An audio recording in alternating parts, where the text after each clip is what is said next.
All right, welcome back. This is the third episode of the ZR600 project. What I have been told is that I need to see how this thing reacts without any load on the skid whatsoever. So we just shoved a 4x4 under the back of the sled. I'm going to start it and we're going to rev it without the track touching anything and see how the sled responds. And you need to not be in front of the sled when I'm doing this.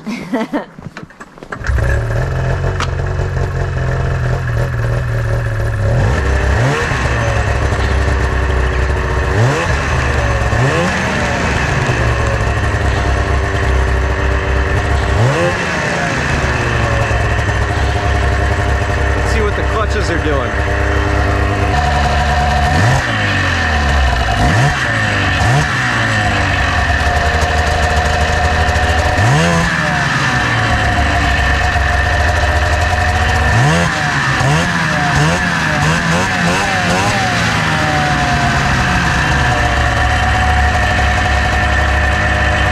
The other thing I want to verify is exactly when the RPMs engage the track.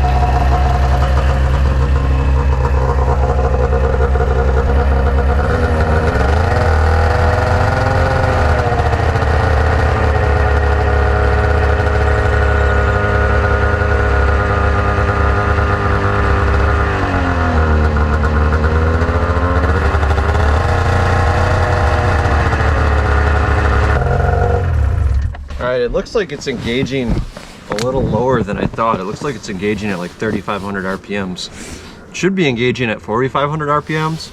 So maybe that clutch is just engaging too early and the motor doesn't have enough torque to spin it at such a low RPM.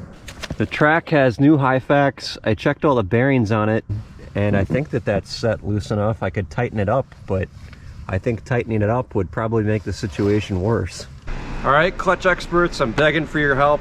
Tell me what to do here. I can't figure it out. I'm gonna be scouring the forums and the internet at large, try to figure out why this thing is engaging early and if this is a carb issue or a clutch issue. It doesn't seem like it's a carb issue, but again, I'm not an expert on these things. I'm just sort of trying to figure this out as I go along. All right, stay tuned and thanks for watching. Cheers.